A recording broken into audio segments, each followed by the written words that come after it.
नमस्कार दोस्तों, मैं केसी साहू सर आप सबका स्वागत करता हूं आपका ही अपना चैनल केसी सर के क्लासेस में। दोस्तों, यदि आपने अभी तक हमारे चैनल को सब्सक्राइब नहीं किया है तो प्लीज हमारे चैनल को सब्सक्राइब कीजिएगा और बेल आइकन को प्रेस करके ऑल को टच कीजिएगा ताकि हमारे नए नए वीडियो का नोटिफिकेशन आपको मिलता रहे और आप उन वीडियो का लाभ उठाते रहे।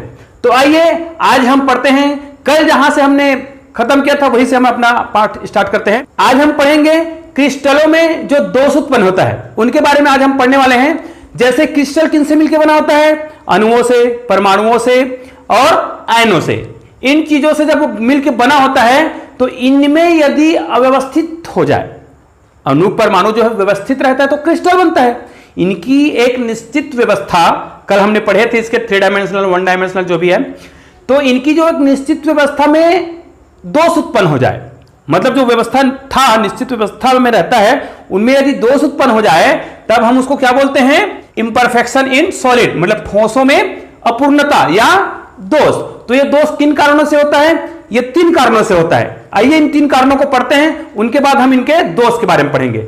ये दोष किन किन कारणों से उत्पन्न होता है तो देखते हैं। इनके पहले कारण होता है क्रिस्टल में जो दोष उत्पन्न होता है वो पहला होता है गर्म। यदि उनको गर्म किया जाए, ताप के कारण होता है। आप लोगों ने देखा होगा यदि एक पत्थर को भी हम गर्म करें कंटिन्यू तो पत्थर क्या होता है? वो टूट जाता है, मतलब वो व्यवस्थित था वो भी क्या हो जाएगा?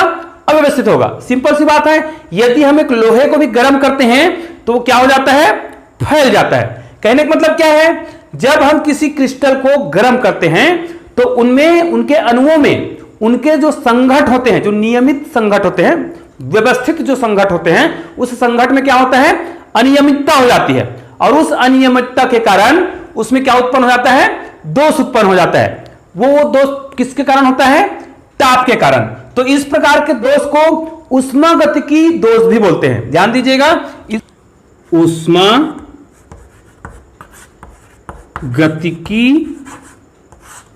दोष, ठीक है। तो इस प्रकार के दोष को क्या बोलेंगे? ऊष्मागतिकी दोष बोलेंगे, क्योंकि ऊष्मा के कारण होता है। दूसरा होता है यदि क्रिस्टल में तीव्र रूप से क्रिस्टलीकरण होने का गुण पाया जाता हो, मतलब हम किसी क्रिस्टल का निर्माण कर रहे होते हैं और वो बहुत तीव्र वेग से क्रिस्टल बन जाए तो उनके जो अणु हैं, परमाणु हैं या जो आयन हैं, उनके जो संघट होते हैं उनको व्यवस्थित होने के लिए पर्याप्त समय नहीं मिलता है। मान ले जाए 100 व्यक्ति है और उस 100 व्यक्ति को एक कमरे में 1 मिनट में हम व्यवस्थित होने के लिए बोलेंगे, 1 मिनट में चलो आप 100 व्यक्ति हो एक कमरे में जाओ, तुरंत बैठ जाओ, तो क्या वो 1 मिनट में बैठ पाएगा? नहीं बैठ पाएगा।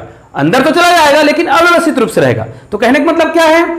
जब क्रिस्टल को क्रिस्टलीकरण किया जाता है तो उनको यदि पर्याप्त समय नहीं मिले, वो तुरंत क्रिस्टल बन जाए, तब भी क्या होता है? अणु जो है अव्यवस्थित हो जाता है। कहीं पे है और वो क्या हो गया? क्रिस्टल बन गया। तो उनके अणु को जहां पे व्यवस्थित होना चाहिए था वहां पर वो व्यवस्थित नहीं हो पाता है, जिस कारण से भी उसमें क्या उत्पन्न हो जाता है? दोष उत्पन्न हो जाता है। तो ये उनके दूसरा कारण है जिसके कारण से दोष उत्पन्न होता है। और तीसरा कारण है, ये बहुत ही महत्वपूर्ण कारण है, जी हां, ये होता है अशुद्धि के मिलाने से। आप लोगों ने सुना होगा कि जब हम अर्धचालक का निर्माण करते हैं, अभी आएगा इसके बाद अर्धचालक के बारे में पढ़ने वाले हैं हम लोग, एन टाइप के और पी टाइप के अर्धचालक के बारे में बहुत ही अच्छे से पढ़ेंगे। तो जब किसी क्रिस्टल का निर्माण करते हैं तो उसमें क्या करते हैं? यदि किसी अशुद्धि को मिला दिया जाए तो अशुद्धि के मिलाने से भी उसमें क्या होता है? दोष उत्पन्न होता है। क्योंकि जब हम क्रिस्टल का निर्माण कर रहे हो तो उसमें यदि हम अशुद्धि का उपयोग करेंगे तो उसमें कुछ ना कुछ तो दोष उत्पन्न होगा। तो ये 3 मुख्य कारण है जिसके कारण से ठोसों में क्या होता है? दोष उत्पन्न होता है। तो आइए हम दोषों के बारे में पढ़ते हैं। दोष 2 प्रकार के होते हैं, तो उनमें से हम एक प्रकार के दोष को पढ़ेंगे। ये दोस्तों हम दोषों के बारे में पढ़ते हैं, तो देखते हैं दोष कितने प्रकार के होते हैं। देखते हैं यहां पर ये होता है दोष। दोष को 2 भागों में बांटा गया है। एक होता है पॉइंट डिफेक्ट, ठीक है, और एक होता है लाइन डिफेक्ट। ये हो गया लाइन डिफेक्ट, ठीक है। इसको बोलते हैं बिंदु दोष और एक होता है पंक्ति दोष, ठीक है। तो इसके बारे में हम इस साल अभी नहीं पढ़ेंगे, हमको केवल इसके बारे में पढ़ना है, ठीक है, बिंदु दोष के बारे में। दोस्तों ये बिंदु दोष पुनः दो प्रकार के होते हैं, इन्हीं के बारे में हम पढ़ने वाले हैं। ठीक है, ये होता है स्टाइकियोमेट्रिक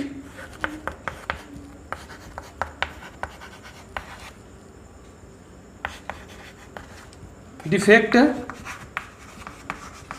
एवं नॉन स्टाइकियोमेट्रिक डिफेक्ट। ठीक है, इसको पूरा नहीं लिखा हूं, आप देख लीजिएगा। ये होता है स्टाइकियोमेट्रिक डिफेक्ट और ये होता है नॉन स्टाइकियोमेट्रिक डिफेक्ट। इनके पुनः दो भाग होते हैं, इन्हीं के बारे में हम पढ़ेंगे। ये ध्यान दीजिएगा, बहुत सरल सा है। दोष दो प्रकार के होते हैं, एक बिंदु दोष होता है और एक पंक्ति दोष होता है। इसके बारे में हम लोग इस साल नहीं पढ़ने वाले हैं, इनके बारे में पढ़ेंगे। पॉइंट डिफेक्ट के बारे में पढ़ेंगे, बिंदु दोष। अब बिंदु दोष के फिर आप लोग देख सकते हो, ये होता है स्टाइकियोमेट्रिक डिफेक्ट और नॉन स्टाइकियोमेट्रिक डिफेक्ट। एक और होता है अशुद्धियां, उनके बारे में भी हम बाद में पढ़ेंगे। अभी हम केवल इनके बारे में पढ़ रहे हैं, तो आज केवल इनके बारे में पढ़ेंगे। ये भी पुनः दो प्रकार के होते हैं, बहुत सावधानी से देखिएगा।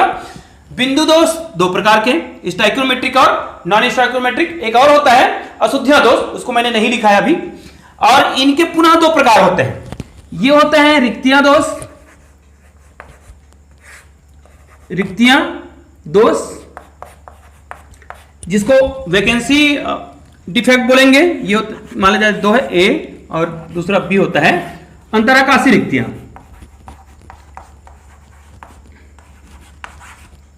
सी रिक्तियां। ठीक है, तो दोस्तों ये दो दोष जो पढ़ने वाले हैं, रिक्तियां, रिक्ति दोष जिसको बोलते हैं, और एक होता है अंतराकाशी दोष। इन्हीं दोनों के बारे में आज हम विस्तार से पढ़ेंगे।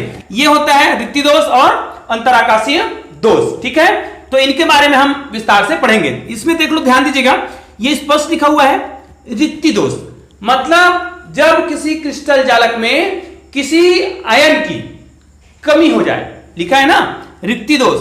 यदि किसी आयन की कमी हो जाए तो उससे जो दोष उत्पन्न होगा वो क्या कहलाएगा? रिक्ति दोष कहलाएगा। इसमें क्या लिखा है? अंतराकाशी दोष। जब त्रिविम आकाश में, थ्री डायमेंशनल में आयन जो है वो कहां चला जाए? अंतराकाशी क्षेत्र में चला जाए, और जिस कारण से यदि दोष उत्पन्न हो जाए तब उसको हम क्या बोलेंगे? अंतराकाशीय रिक्तियां बोलेंगे। ठीक, आइए उन दोषों को हम विस्तार से पढ़ते हैं। तो पहला होता है रिक्तीय दोष। ठीक है, रिक्ति दोष जिसको आप बोलते हो, जिसको क्या बोलते हैं? Vacancy defect. ठीक है, तो ये देखते हैं रिक्तिय दोष है क्या। ये जो रिक्तिय दोष होती है वो किसी क्रिस्टल जालक के जब निर्माण होता है तो उसमें जो आयन होते हैं, परमाणु होते हैं या अणु होते हैं, या ये कहा जाए कि क्रिस्टल निर्माण में जिन संघटक का उपयोग हुआ है वो संघटक क्या करे? अपने स्थान को छोड़कर उस अंतराकाशी क्षेत्र से बाहर चला जाए, तब कौन सा दोष उत्पन्न होता है? रिक्तियां दोष उत्पन्न होता है। नाम से ही समझ आ रहा होगा, रिक्तियां मतलब वो रिक्त कर दे उस जगह को, तब रिक्तियां दोष उत्पन्न होता है। तो आइए देखते हैं रिक्तियां दोष कब उत्पन्न होगा। तो इसके लिए ये दो प्रकार के दोष होते हैं, आपने पढ़ा था रिक्तिय दोष और एक होता है अंतराकाशी दोष। हम रिक्तिय दोष के बारे में पढ़ रहे हैं। तो इनका पहला प्रकार है, मतलब रिक्तिय दोष का ये प्रकार है, ये होता है शॉर्टकी डिफेक्ट। ठीक है, यहां पर लिख सकते हो शॉर्टकी त्रुटि। ठीक है, शॉर्टकी त्रुटि, ये होता है शॉर्टकी त्रुटि। ये शॉर्टकी त्रुटि कब होता है? जब हम देखते हैं कि कोई क्रिस्टल बना हुआ है। आइए क्रिस्टल बना के देखते हैं हम, और हमको पता है कि हर क्रिस्टल में एक धन आयन और एक ऋण आयन कंटिन्यू रहेगा निश्चित रूप से। ये देखो, ऐसा मैं एक बना रहा हूं, आपको समझ आ जाएगा आसानी से।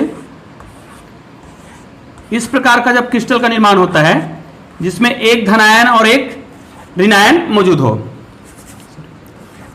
ऐसा होगा। ठीक है, अब क्या करेंगे? यहां पर देख लो, मान लीजिए ये धन आयन है तो ये क्या होगा? ऋण आयन, फिर ये धन आयन, फिर ये ऋण आयन, फिर ये धन आयन, मतलब एक धन आयन एक ऋण आयन को बांध के रखता है, तो पता है सबको पहले से। अब ये धन आयन है तो क्या होगा? ऋण आयन। अब ये ऋण आयन है तो ये धन आयन, ऋण आयन, धन आयन, ऋण आयन। एक धन आयन एक ऋण आयन को क्या करता है? बांध के रखता है। अब ये धन आयन है, ऋण आयन है, तो ये फिर क्या होगा? ये धन आयन होगा। अब ये देखो, ये धन आयन है तो ये ऋण आयन, ये ऋण आयन है तो ये धन आयन। क्रमशः आप करते जाओगे, आपको आसानी से बन जाता है, ज्यादा सोचना नहीं पड़ता है। ये धन आयन है तो ये ऋण आयन होगा, ऋण आयन है तो धन आयन, ऋण आयन, धन आयन और ये ऋण आयन। अब देखो इसमें हमको क्या करना है, मान लिया जाए हमारा क्या है, का क्रिस्टल है। इस क्रिस्टल में हमको क्या दर्शाना है कि यहां पर रिक्तियां दर्शाना है। कौन सी रिक्तियां दर्शाना है? रिक्तियां दोष, साटकी दोष। तो ये कैसे होगा? इस प्रकार का क्रिस्टल का निर्माण आप लोग कर लेंगे। तो इसमें देखो, उसमें स्पष्ट बोला गया है साटकी दोष में कि कोई आयन जो है अपने स्थान को छोड़ के बाहर चला जाए, उस क्षेत्र से ही पूरा क्या हो जाए, बाहर चला जाए। तो इस प्रकार के दोष किसमें होंगे? जिसमें, ध्यान दीजिए, बहुत ही सावधानी से सुनिएगा, जिसमें धन आयन और ऋण आयन समान मात्रा में हो और उनके आकार भी समान होने चाहिए। और एक बात और याद रखना, साटकी दोष उसी में पाया जाता है जिसमें समन्वय संख्या अधिक हो। अब समन्वय संख्या किसको बोलते हैं? ये तो मैंने पिछले वीडियो में बहुत आसानी से बताया है। समन्वय संख्या जितने निकटतम परमाणुओं से घिरा होता है। इसका मतलब यह है कि वहां से आयन को बाहर निकालना है। तो आयन कब बाहर निकलेगा? जब उसमें आयनों की क्या होगी, अधिकता होगी। और अधिकता कब होगी? जब उसमें समन्वय संख्या क्या होगा, अधिक होगा। अब देखते हैं ये साटकी दोष होता क्या है। अब देखो इसमें बहुत सारे आयन हैं, इसको ठीक से जमा लेते हैं, ठीक है। अब इनमें से जैसे ही एक धन आयन गायब होगा, ध्यान दीजिएगा, यहां पर किसी भी जगह एक जगह को मैं पकड़ूंगा, मान लीजिए मैं कोई एक ये वाला धन आयन को लेता हूं, ठीक है। ये देखो ये धन आयन था, इस धन आयन को मैं बाहर निकालता हूं, पूरा इस क्षेत्र से, भाई इस अंतराकाशीय क्षेत्र से बाहर निकालते हैं। ये बाहर ही निकल गया, कहीं दिख नहीं रहा है। तो इस एक धन आयन के निकलने से हमने बता रखा है कि इसमें धन आयन और ऋण आयन की संख्या क्या होती है, समान होती है और अधिक मात्रा में होती है। तो एक धन आयन निकलेगा, आप देखो क्या ये संतुलित है? नहीं है, क्योंकि एक धन आयन निकला है तो चूंकि ये समान मात्रा में होता है तो उतने ही मात्रा में किस आयन को निकलना चाहिए था, ऋण आयन को। तो मान लिया जाए यहां से एक ऋण आयन भी निकलता है। समझ आ गया? तो इस प्रकार इसमें हुआ क्या, साटकी दोष में होता क्या है, एक धन आयन के निकलने से एक ऋण आयन भी उस अंतराकाशीय क्षेत्र को छोड़कर बाहर चला जाता है। तो इससे क्या समझ आया कि साटकी दोष में एक धन आयन निकला तो एक ऋण आयन भी पूर्णतः वहां से क्या हो जाता है, गायब हो जाता है। इसका मतलब क्या है कि जब साटकी दोष उत्पन्न होता है तो उसके घनत्व में क्या हो रहा है, आप लोग बताओ, घनत्व में क्या हो रहा है, वृद्धि हो रही है कि कमी हो रही है? घनत्व किसको बोलते हैं? किसी विशेष क्षेत्र में, मान लीजिए आप जनसंख्या घनत्व की बात करते हैं, किसी गांव में जनसंख्या घनत्व अधिक है का मतलब क्या समझते हैं, वहां पे व्यक्ति बहुत अधिक रहते हैं, और जनसंख्या घनत्व कम है मतलब व्यक्ति कम रहते हैं। तो बताओ यहां से एक परमाणु धनायन निकला और एक ऋणायन निकला हुआ है, इसका मतलब धनायन और ऋणायन के निकलने से इसके घनत्व में परिवर्तन होगा। तो कैसे परिवर्तन होगा, वृद्धि होगा कि कमी होगा? तो याद रखिएगा साटकी दोष में उसके घनत्व में क्या होती है, कमी होती है। बहुत ही महत्वपूर्ण पॉइंट है ये, याद रखिएगा कि साटकी दोष के कारण उसके घनत्व में क्या होती है, कमी होती है। और धन आयन और ऋण आयन जो है उस क्षेत्र से पूर्णतः क्या हो जाता है, गायब हो जाता है। इतना याद रखिएगा। और इसमें क्या है, इसमें मतलब साटकी दोष होने के लिए क्या आवश्यक है, इसकी जो समन्वय संख्या है, कोऑर्डिनेशन नंबर है, वो क्या होनी चाहिए, अधिक होनी चाहिए। और क्या होनी चाहिए, इसमें धन आयन और ऋण आयनों की जो संख्या है वो क्या होनी चाहिए, समान होनी चाहिए। और एक और चीज है, धन आयन और ऋण आयनों का जो आकार है वो क्या होनी चाहिए, समान होनी चाहिए। तो ये हो गया साटकी दोष के पूरा गुण। ठीक है, साटकी दोष को होने के लिए मतलब साटकी दोष कब घटेगा, इसके लिए दो कंडीशन होती है, वो दो कंडीशन आप लोग लिख लीजिएगा, मैं बता देता हूं। साटकी दोष होने के लिए सबसे पहला बात होता है उनकी समन्वय संख्या कितनी होनी चाहिए, उच्च होनी चाहिए। और दूसरा होता है, दूसरा क्या होता है, दूसरा होता है साटकी दोष होने के लिए धन आयन और जो ऋण आयन है, जिसको अपन एनायन और केटायन बोलते हैं, इनका जो आकार है वो क्या होना चाहिए, एक समान होना चाहिए। आइए हम साटकी दोष के कुछ उदाहरण देखते हैं। जैसे NaCl ये क्रिस्टल है, ये तो आपको पता है, और होता है KCl या फिर CaCl, ये जो है इनमें साटकी दोष पाया जाता है। साटकी दोष क्या होता है वो तो आपको बता दिया गया। अगर सामान्य ताप पर, ध्यान दीजिएगा, कमरे के ताप पर कहा जाए या सामान्य ताप कहा जाए, सामान्य ताप पर 10 के घात 5 जो जालक होंगे, ध्यान दीजिएगा, इतना जालक होंगे, मतलब सामान्य ताप पर 10 की घात 5 जालकों में से कोई एक त्रुटि पाया जाता है, जालकों में से एक त्रुटि पाया जाएगा। ठीक है, मतलब 10 की घात 5 जालक होगा तब उसमें कोई एक त्रुटि पाया जाएगा, किसमें? NaCl में, KCl में या फिर CHCl में, इसमें पाया जाता है साठ की दोष। तो ठीक है, ये हो गया साठ की दोष। आइए अब हम दूसरा देखते हैं, अंतराकाशी दोष। आइए दूसरे प्रकार के बारे में देखते हैं, ये होता है फ्रेंकेल दोष। जी हां, फ्रेंकेल दोष बी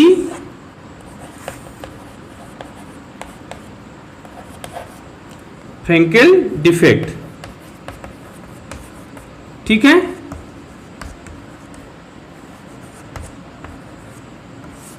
ये होता है फ्रेंकेल दोष। ये कब उत्पन्न होगा? फ्रेंकेल दोष कब उत्पन्न होता है? फ्रेंकेल त्रुटि जो है, फ्रेंकेल त्रुटि में क्या होता है, ध्यान दीजिएगा, जब ऋण आयन का आकार धन आयन के आकार से क्या हो, बड़े होने चाहिए। हमेशा ये हमेशा याद रखना है कि फ्रेंकेल दोष तभी उत्पन्न होगा जब ऋण आयन का आकार धन आयन से बड़े हो। एक और चीज होता है कि इसमें समन्वय संख्या का मान क्या होना चाहिए, कम होनी चाहिए।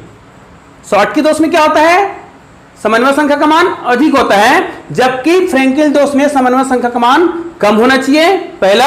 और दूसरा, ऋण आयन का मान जो है हमेशा धन आयन के मान से क्या होना चाहिए, बड़े। मतलब एनायन जो है केटायन से हमेशा क्या हो, बड़े हो, तभी कौन सा दोष उत्पन्न होगा, फ्रेंकेल दोष उत्पन्न होगा। इसमें क्या होता है, फ्रेंकेल दोष में एक आयन जो है उस अंतराकाशी क्षेत्र से, अंतराकाशी क्षेत्र बोला गया था ना इसको, दूसरा पार्ट को, अंतराकाशी क्षेत्र। दो प्रकार के दोष होते हैं, पहला आपने पढ़ लिया, दूसरा होता है अंतराकाशी, और अंतराकाशी के अंतर्गत आता है फ्रेंकेल दोष। अब फ्रेंकेल दोष में क्या होता है कि आयन जो है, चाहे धन आयन हो चाहे ऋण आयन हो, ये अपने अंतराकाशी क्षेत्र को छोड़ के नहीं जाता है, अंतराकाशी क्षेत्र में मौजूद रहता है। मतलब ये अपने स्थान को छोड़ता बस है। जैसे धन आयन है वो अपने स्थान से सरक जाता है और उसी अंतराकाशी क्षेत्र में मौजूद रहता है। अब बताओ कि जब कोई आयन जो है अपने स्थान बस को बदल रहा है, जैसे किसी कमरे में 100 व्यक्ति है और 100 व्यक्ति में से हमने क्या करा, आदमियों को अदल बदल के, मतलब जगह को परिवर्तन कर दिया, तो क्या उस कमरे में आदमियों की संख्या कम हो गई, क्या उसका घनत्व कम हो गया? नहीं, हमने उनके केवल स्थान को क्या किया है, परिवर्तन किया है। तो फ्रेंकेल दोष में यही होता है। कैसे? आइए बनाते हैं कुछ आयन। ये देखो मैं कम बना रहा हूं, ऐसे आप लोग बना लीजिएगा। अब इसमें एक धन आयन और एक ऋण आयन को क्या करना है, रखना है। मान लीजिए धन आयन है तो ये ऋण आयन है, धन आयन है, ऋण आयन है, धन आयन, ऋण आयन, धन आयन। अब धन आयन है तो ऋण आयन, सॉरी धन आयन है तो ये ऋण आयन होगा, धन आयन होगा, ऋण आयन होगा। अब ये फिर धन आयन, फिर ऋण आयन, फिर धन आयन, ऋण आयन, धन आयन, ऋण आयन, ये फिर धन आयन और ये ऋण आयन। ये तो आप अपने अनुसार बना सकते हो। इस प्रकार का जब भी आप क्रिस्टल जालक का निर्माण करोगे तो बड़ा आसानी से बन जाता है। ये देखो हो गया।